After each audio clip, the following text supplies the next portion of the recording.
کہ صبر جو ہے وہ تین قسم کا ہے۔ صبر علی الاطاعہ، اللہ کی اطاعت کرنے میں صبر۔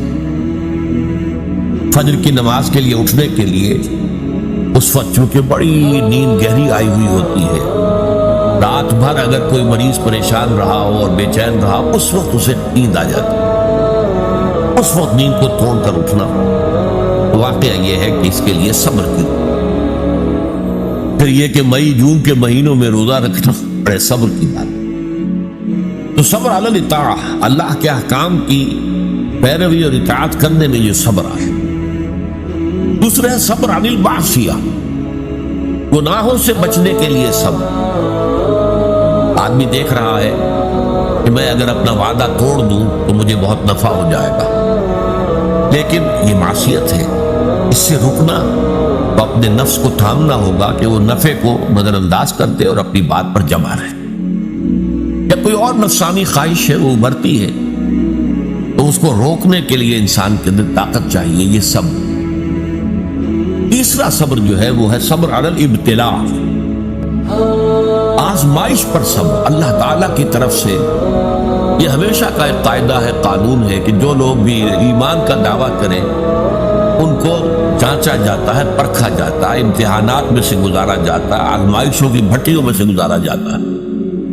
تو یہ صبر علی الابتلاء جو ہے یہ اصل میں موضوع ہے ہمارے اس پانچویں حصے، اس لیے نوٹ کر لیجئے کہ وہ صبر علی الطاعہ اور صبر علی المعصیہ وہ اس میں اصل میں زیر بحث نہیں ہے، وہ پچھلے حصوں میں آ چکے ہیں، خود امپلائڈ ہو۔ لیکن صبر علی الابتلاء، آزمائشوں کے اندر جمے رہنا، کوئی تکلیف ہے، پرسیکیوشن ہے، اسی طریقے سے آپ کو ستایا جا رہا ہے، وربل پرسیکیوشن ہے یا فزیکل پرسیکیوشن ہے، زبانی ایذا دی جا رہی ہے یا جسمانی ایذا دی جا رہی ہے، اس پر صبر کرنا، جانی نقصان ہے اس پر صبر کرنا، مالی نقصان ہے اس پر صبر کرنا، یہ سارے صبر جو ہے یہ در حقیقت یہ موضوع ہے اس پانچویں حصے۔ اب اس میں بھی تاریخی اعتبار سے نوٹ کر لیجئے کہ ایک تھا وہ صبر جو صحابہ کو مکے میں کرنا پڑا، اور ایک وہ صبر و مصابرت ہے کہ جو مدینے میں آ کر شروع ہوا۔ مکے میں کیا تھا؟ یک طرفہ صبر تھا، جو تمہیں ستایا جائے، تکلیف دی جائے، جھیلو، برداشت کرو، کھڑے رہو، پیچھے بھی نہیں ہٹنا لیکن جوابی کارروائی بھی نہ کرنا۔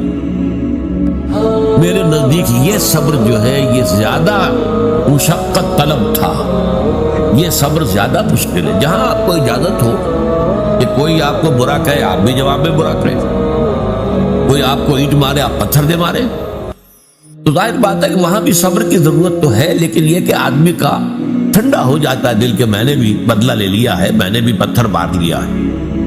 لیکن مکہ مکرمہ میں حکم یہ تھا کہ بس جھیلو اور کوئی جوابی کارروائی نہیں۔ یہ جو صبر تھا یہ بڑا کڑا صبر تھا، بڑا سخت صبر۔ اور اسی اعتبار سے میں نے جیسا کہ آپ کو بتایا تھا کہ فزیکل پرسیکیوشن جو شروع ہوئی ہے وہ چوتھے سال سے شروع ہوئی ہے آغاز وحی کے بعد۔ اس سے پہلے صرف وربل پرسیکیوشن تھی، اور وہ بھی داعی یعنی حضور کی ذات پر مرکوز تھی۔ پاگل ہو گئے، دماغ خراب ہو گیا ہے، سحر زدہ ہے، کوئی جن آسیب ان کے اوپر آ گیا ہے، شاعر ہے، ساحر ہے۔ اب یہ ساری وربل پرسیکیوشن ہو رہی تھی، اور وہ بھی صرف حضور کے، کسی اور کے لیے نہیں۔ اس لیے وہ سمجھتے تھے کہ اگر حضور کا یہ جو قوت ارادی ہے، ول، اسے ہم کل کر دیں اس وربل پرسیکیوشن کے ذریعے سے، استہزاء سے، تمسخر سے، مذاق اڑا کر وہ بددل ہو کر بیٹھ رہے ہیں، تو کسی اور کو کچھ کہنے کی ضرورت نہیں، یہ تحریک اور دعوت ختم ہو جائے گی۔ پہلے 3 سال پرسیکیوشن صرف وربل تھی، اور وہ بھی focused on the person of the prophet Muhammad صلی اللہ علیہ وسلم۔ چوتھے سال سے جب انہوں نے دیکھا کہ یہ تو نہ نبی کے حوصلے میں اور عزم میں کوئی کمی آئی، اور نہ یہ دعوت جو ہے رکی ہے، بلکہ دعوت تو پھیل رہی ہے، خاص طور پر ہمارے نوجوانوں میں، جو ہمارے مستقبل، ہمارے چشم و چراغ ہیں، وہ ان کے گرد جمع ہو رہے ہیں، اور ہمارے غلام جو اب تک تو ثابت تھے اپنی قسمت پر کہ ٹھیک ہے ہماری قسمت نہیں، اب غلام بنا دیے گئے، لہذا جو آ رہا ہے جھیل رہے۔ اب اب ان میں یہ دعوت نفوذ کر رہی ہے تو یہ تو ایسا ہے کہ جیسے بارود کا گودام ہو اور اس میں کوئی آگ لگائی جا رہی ہے۔ تب انہوں نے پھر فزیکل پرسیکیوشن کا آغاز، انہیں مارو، انہیں پیٹو، انہیں بھوکا رکھو، انہیں لوہے کی زنجیروں میں باندھ کر گھروں میں ڈال دو، فاقے دو انہیں، اور ان کو شدید ترین ایذائیں دو۔ یہ دور جب شروع ہوا ہے تو جیسا کہ میں نے عرض کیا، اس میں بڑے صبر کی آزمائش ہوئی، اور اس موضوع پر قرآن حکیم کا ضرب سلام سورہ عنکبوت ہے۔ سورہ عنکبوت کا پہلا رکوع آیات 13 ہے، اگرچہ اس میں ایک آیت جو ہے تو الف لام میم حروف مقطعات کی ہے، باقی 12 آیات قرآن مجید میں صبر علی الابتلاء کا جامع ترین مقام، جامع ترین مقام، اس پر ہم نے پوری تفصیل سے گفتگو۔ اس کے بعد کے جو 6 رکوع ہیں ان کو 2 حصوں میں تقسیم کیا جا سکتا ہے۔ پہلے 3 حصوں میں گفتگو یہ ہے کہ زیادہ تر مشرکین سے ہو رہی ہے، ظاہر بات ہے کہ مکی صورتوں میں وہ مضمون تو جاری رہے گا، اور اس میں یہ ہے کہ پچھلے انبیاء کی کہانیاں جو ہیں، ان کے داستانیں، ان کے حالات و واقعات بیان کیے جا رہے ہیں، تاکہ ایک طرف انہیں یقین آ جائے کہ ان کا انجام بھی وہی ہوگا، اور ایک طرف اہل ایمان کے دل کو تسلی ہو کہ بالآخر فتح جو ہے اہل ایمان کی ہو۔ تو یہ 3 رکوع ان دونوں پر مشتمل ہے، اگرچہ اس میں 2 باتیں بڑی بنیادی صبر کے ضمن میں بہت ہی بنیادی اہمیت کی آئی ہیں، وہ میں نے نوٹ کروائی تھی آپ کو۔ نمبر 1 یہ کہ یہ جو لوگ توحید کو چھوڑ کر کچھ تانے بانے بناتے ہیں اپنے عقائد اور اعمال کے، یہ ان کی مثال ایسی ہے کہ جیسے مکڑی بھی ایک جالا تن لیتی ہے، تانا بانا تو اس کا بھی ہے، جالا ہے، اس کا گھر ہے، تو ان کی مثال ہے کہ مثل العنکبوت اتخذت بیتا، وہ بھی ایک گھر بناتی ہے، فإن أوهن البيوت لبيت العنكبوت، حالانکہ معلوم ہے کہ تمام گھروں میں سب سے زیادہ کمزور گھر جو ہے وہ مکڑی کا گھر۔ تو ان کے یہ تانے بانے بے بنیاد ہیں، غیر معقول ہیں، نہ فطرت میں بنیاد ہے نہ عقل میں بنیاد۔ ذرا سی آپ اس کا تجزیہ کریں گے تو معلوم ہو جائے گا کہ بے بنیاد ہے، بے اصل ہے، ان کی کوئی حیثیت نہیں۔ اور دوسری مثال بہترین دی تھی، اور وہ یہ کہ حق کے منکشف ہونے کے باوجود جو لوگ باطل پر اڑے رہتے ہیں، ان میں بڑی تعداد ایسے لوگوں کی ہوتی ہے جو صرف اپنے تعلقات کی بنا پر وہیں پہ جمے رہتے ہیں۔ کیا کریں، اگر ہم بدل لیں گے بات تو ٹھیک ہے، لیکن ہم نئی بات قبول کریں گے تو اپنے خاندان والوں سے کٹ جائیں گے، اپنے رشتہ داروں سے کٹ جائیں گے۔ کوئی جماعت ہے اس میں ہم شریک ہیں، لیکن اتنے سال ہو گئے، ہمیں 50 برس ہو گئے، ہماری رشتہ داریاں اسی جماعت میں ہو گئی ہیں، ہمارے کاروباری اتحاد وہی ہے، اب اس جماعت کو چھوڑ کر ہم کیسے جو ہے بنتے کہ کیسے؟ اس لیے کہا گیا ہے کہ ان کی مثال کیا ہے، کہ ان کا معاملہ یہ ہے کہ مودۃ بینکم فی الحیات الدنیا، تم باطل پر اڑے ہوئے ہو صرف اپنی دنیاوی جو زندگی ہے اس کے محبتوں اور تعلقات کی وجہ سے۔ یہ نہیں ہے کہ تم اس پر مطمئن ہو، کنونسڈ ہو، حقیقت تم پر منکشف ہو چکی ہے، یہ بات صحیح نہیں ہے، ہم غلط راستے پر جا رہے ہیں، لیکن مودۃ بینکم فی الحیات الدنیا یہ چیز ہے جو تمہیں روکے ہوئی ہے، آپ اس کو چھوڑ نہیں سکتے۔ آخری 3 رکوع جو ہیں وہ میں نے عرض کیا تھا کہ یہ 3 رکوع در حقیقت اس میں 2 مضامین جو ہیں ان کو لپیٹ دیا گیا، بٹ دیا گیا۔ ان میں سے ایک مضمون ہے وہی اہل ایمان سے خطاب، کہ آزمائش کے وقت کیا چیزیں ہیں جو تمہیں قائم رکھیں گی، تمہیں طاقت کس سے حاصل ہے، صبر کی بنیاد کن چیزوں پر قائم۔ تو اس میں ہم نے دیکھا کہ 21ویں پارے کی جو پہلی آیات ہے نہایت جامع ذکر کی اہمیت، اتل ما اوحی الیک من الکتاب واقم الصلاۃ ان الصلاۃ تنہی عن الفحشاء والمنکر ولذکر اللہ اکبر۔ پھر یہ بھی فرمایا گیا کہ اہل کتاب کے ساتھ جو ہے، ان کے ساتھ جو ہے مجادلہ کرو، لیکن بڑے اچھے اسلوب، مشترک بات تلاش کرو اور وہاں سے بات شروع۔ اس طرح کے کی ہدایات آ گئی۔ پھر یہ ہے کہ مشرکین سے بات شروع ہو گئی۔ اب جو یہ آخری حصہ ہے آیت نمبر 56 سے لے کر 69ویں آیت تک، اس میں بھی آپ دیکھیں گے پہلی 5 آیات نہایت اہم ہیں ان لوگوں سے خطاب کر کے جو ان مشکلات و مصائب کی بھٹیوں میں سے گزر رہے۔ ان میں سے بعض لوگ ایسے بھی تھے کہ جن کے صبر کا پیمانہ اب لبریز ہو رہا تھا، مزید ہمت اپنے اندر نہیں پاتے تھے اس پرسیکیوشن کو برداشت کرنے، ان کے لیے ایک راستہ کھول دیا، اجازت دے دی گئی ہجرت کی۔ اگر تم ہمارے دین پر قائم نہیں رہ سکتے، اس جگہ پر اتنی سختی ہے، اتنا تشدد ہے، تو ٹھیک ہے تم ہجرت کر جاؤ، میری زمین بڑی وسیع ہے، بڑی کشادہ ہے، زمین سے نہ بندھے رہو۔ پروفیسر مرزا محمد منور صاحب ایک لفظ استعمال کیا کرتے تھے، میں اس کو انہی کے حوالے سے استعمال کر رہا ہوں، Islamic culture is not earth bound. اسلامی تہذیب اور ثقافت جو ہے وہ زمین سے جڑی ہوئی نہیں ہے۔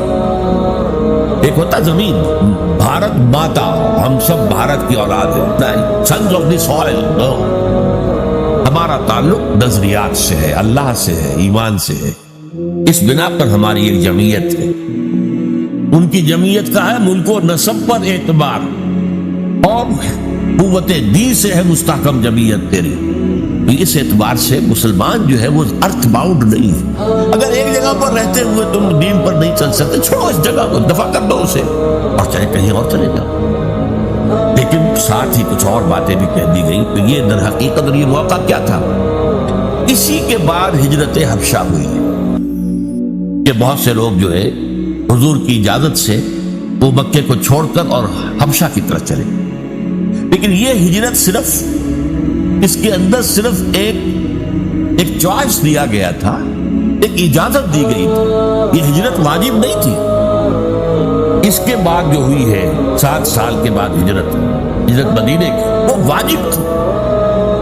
وہ تو ایک یوں سمجھیے کہ جو ریولوشنری پروسیس تھا محمد رسول اللہ صلی اللہ علیہ وسلم کا، اس کی اہم کڑی ہے، اس کا ایک ٹرننگ پوائنٹ ہے، وہ واجب تھی۔ لیکن یہ ہجرت جو تھی، جس کو اب ہجرت حبشہ کہتے ہیں، سن 5 نبوی میں جو ہوئی ہے، یہ ہجرت تھی اجازت، جا سکتے ہو، اگر نہیں تم سے جھیلا جا رہا تو ٹھیک ہے، تم مکے کی زمین کو خیر بات کہو، کہیں اور چلے جاؤ۔ اور کہاں چلے جائیں، اس کی ہدایت حضور نے کر دی کہ حبشہ کا ملک ہے، زیادہ دور نہیں ہے حبشہ، درمیان میں صرف ریڈ سی ہے، دورہ قلزم، بس اس کو کراس کرو، کشتیوں میں بیٹھے اس کو کراس کیا، حبشہ پہنچ گئے۔ تو یہ ہجرت حبشہ کی طرف اشارہ ہو رہا ہے، تو ارشاد ہوا یا عبادی الذین آمنوا، یہی بڑا پیارا انداز، اے میرے وہ بندو جو ایمان لائے۔ ایک بات میں نے اس سے پہلے کئی مرتبہ کہی ہے آپ سے کہ قرآن مجید میں یا ایھا الذین آمنوا، یہ جو طرز خطاب ہے یہ صرف مکی صورتوں میں، مدنی میں نہیں ہے۔ جبکہ ایک امت کی شکل بن گئی، تحویل قبلہ ہو گیا، معلوم ہوا کہ ایک نئی امت نئے مرکز کے گرد اب وجود میں آ گئی، لہذا وہاں یا ایھا الذین آمنوا، اور اس میں صرف صاحب ایمان نہیں، منافقین بھی شامل ہوتے۔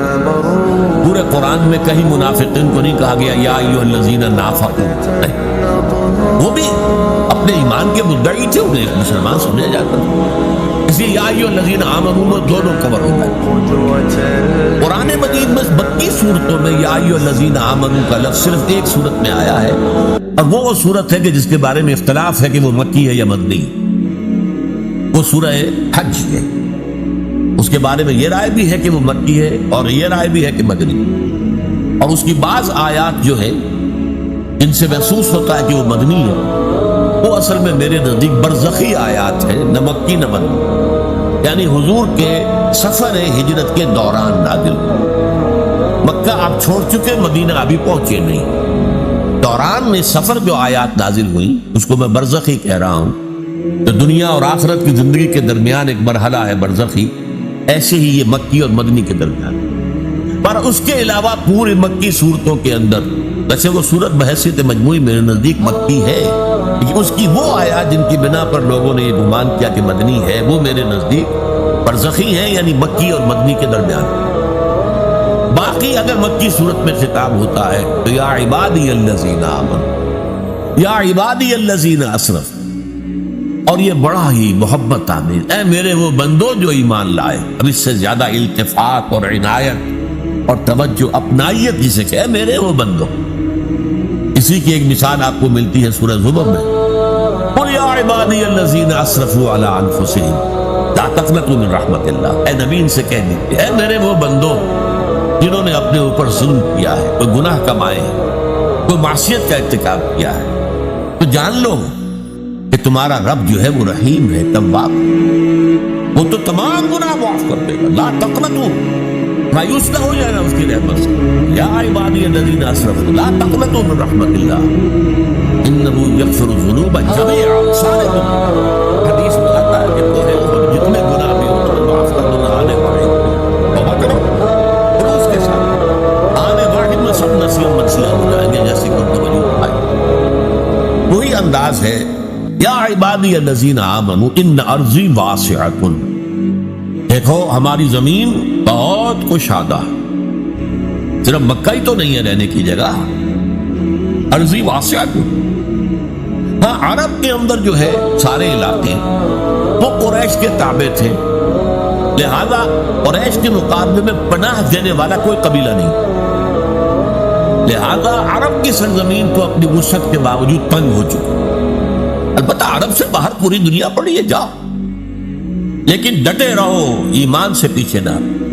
ان ارضی واسعۃ فإیایا فاعبدون، بس میری ہی بندگی کرو، یہاں نہیں کر سکتے تو وہاں جا کر کرو۔ اس میں پھر حضور نے نشاندہی فرما دی صلی اللہ علیہ وسلم کہ جاؤ حبشہ میں چلے جاؤ، وہاں ایک بادشاہ ہے جو بڑا ہی انصاف پسند ہے، اس بادشاہ کے پاس نجاشی رحمت اللہ علیہ جو بعد میں ایمان بھی لے آئے اور انہیں تابعین میں شمار کیا جاتا ہے کہ حضور کی زیارت تو ان ثابت نہیں ہوئی ہے، لیکن یہ کہ وہ ایمان لائے ہیں، صحابہ کو انہوں نے دیکھا ہے جو بھی گئے تھے ہجرت کر کے بعد، لہذا انہیں تابعی شمار۔ ان ارضی واسعۃ فإیایا فاعبدون، میری ہی بندگی۔ اسی سے ملتے جلتے اشعار ہیں حضرت علی رضی اللہ تعالیٰ، بلاد اللہ واسعۃ الفضاء، اللہ کی سرزمین جو ہے وہ بڑی وسیع ہے، بلاد اللہ واسعۃ الفضاء ورزق اللہ فی الدنیا فصیح، اور اللہ کا رزق بھی دنیا میں بہت پھیلا ہوا ہے۔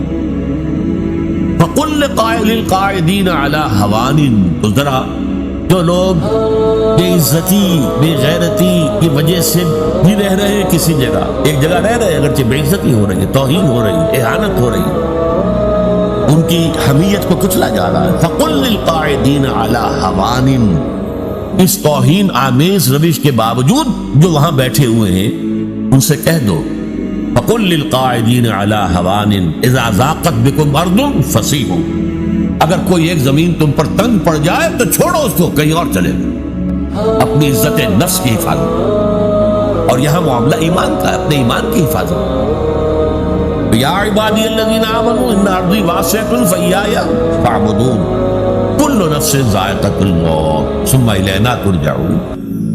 اب اس میں دوسرا رخ بھی آ گیا، دیکھو یہاں کے تشدد سے آخری اندیشہ اسی کا ہے نہ کہ وہ تمہیں قتل کر دیں، لیکن سوچ لو اگر ابھی تم قتل سے بچ جاؤ گے تو کیا موت سے بچے رہو گے؟ موت تو آنی آج نہیں تو کل، کل نہیں تو پرسوں۔ لہذا یہ اجازت تھی، کیونکہ صرف یہ کوئی حکم نہیں تھا ہجرت کا، اجازت، اور اس اجازت کے اندر یہ چیز امپلائڈ تھی کہ جس کی ہمت جواب دے رہی ہو، جس میں مزید جھیلنے کی جو ہے برداشت کرنے کی ہمت نہ اپنے اندر پائے وہ چلا جائے۔ لیکن انہیں سے کہا جا رہا ہے کہ موت سے بچ کر تم کہیں نہیں جا سکتے۔ اگر سمیہ رضی اللہ تعالی عنہ اور یاسر رضی اللہ تعالی عنہ کو شہید کر دیا ابو جہل نے، اور تو تمہیں بھی کر دیں تو کیا تمہیں تکلیف ہوگی؟ سیدھے جنت میں جاؤ، حساب کتاب کا انتظار نہیں ہوگا، یوم قیامت کا بھی انتظار نہیں۔ باقی لوگ بڑے سے بڑا ولی اللہ ہو وہ بھی جنت میں داخل ہوگا قیامت کے بعد، حساب کتاب کے بعد، اور تم تو جاؤ گے فوراً جنت کے اندر۔ لہٰذا یہ پہلو سامنے رکھو۔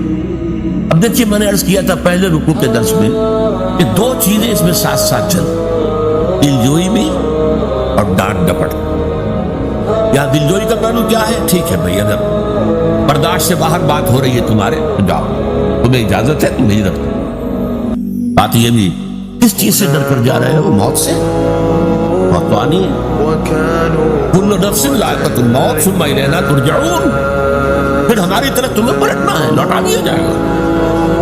والذین آمنوا وعملوا الصالحات، اور وہ لوگ ایمان لائے اور عمل صالح کریں، جو ڈٹے رہے اس پر. لَنُبَوِّئَنَّهُم مِّنَ الْجَنَّةِ غُرَفًا تَجْرِي مِن تَحْتِهَا الْأَنْهَارُ. ہم لازماً انہیں جگہ دیں گے جنت کے بالا خانوں میں جن کے نیچے نہریں بہ رہی. یہاں دیکھیے وہی صیغہ اب آ رہا ہے جو پہلے رکوع میں بار بار آیا. لَنَجْزِيَنَّهُمْ أَحْسَنَ الَّذِي كَانُوا يَعْمَلُونَ. وہاں پر آیا تھا ہم تو لازماً آزمائیں گے. وَلَنَبْلُوَنَّ، وہ بھی ہے ان کو آزمایا جائے. اس اعتبار سے وہی صیغہ تاکید کا. لَنُبَوِّئَنَّهُمْ، ہم لازماً انہیں دیں گے، جگہ دیں گے. مِنَ الْجَنَّةِ غُرَفًا، جنت کے بالا خانوں میں. تجری من تحتہا الانہار، جن کے نیچے نہریں بہتی ہوں گی. خالدین فیہا، اس میں وہ ہمیشہ ہمیشہ رہیں گے. نعم اجر العاملین، بہت ہی اچھا اجر ہوگا عمل کرنے والوں کا. اور اب نہایت خوبصورت مقام ہے یہاں پر. عمل کرنے والوں کی بنیاد کیا ہے؟ الذین صبروا وعلی ربہم یتوکلون. وہ لوگ جنہوں نے صبر کیا، ڈھیلا، برداشت کیا، سختیاں جھیلی، مصیبتیں جھیلی، مصائب جھیلے.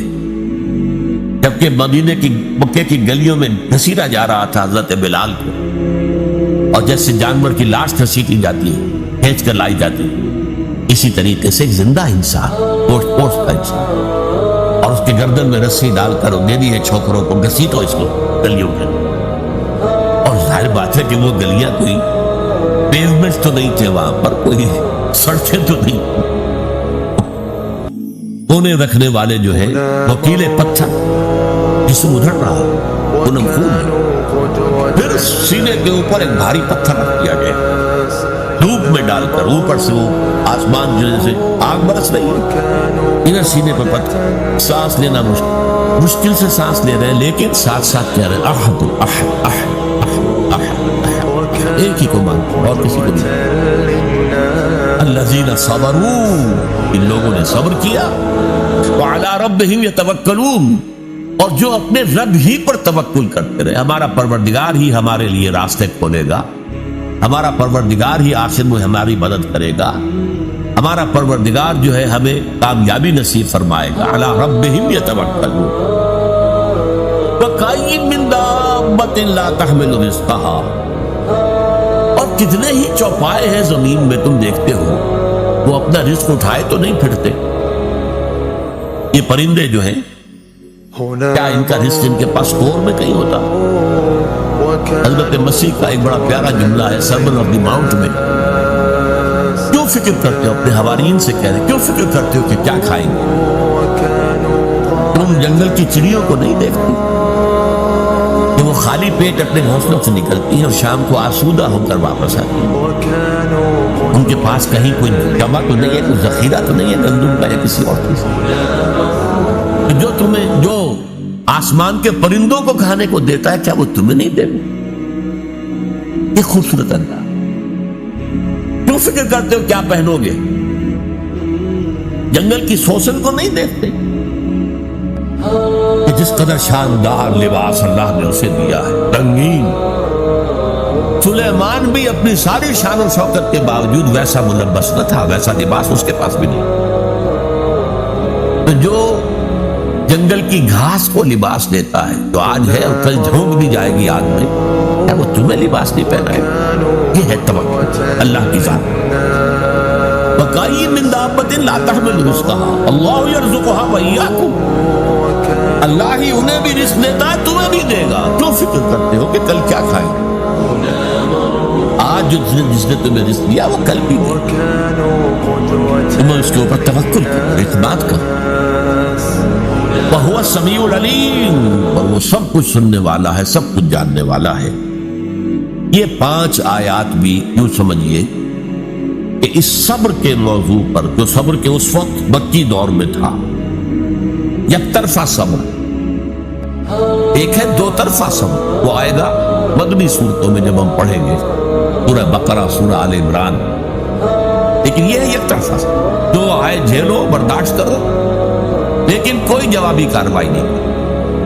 اس صبر کے لیے جو ہدایات دی گئی سورہ عنکبوت کے آخری تین رکوع جو ہے انہی پر مشتمل ہے، اور ان میں سے یہ 5 آیات جو ابھی ہم نے پڑھی ہیں نہایت اہم ہے، نہایت اہم۔ بارک اللہ لی ولکم فی القرآن العظیم۔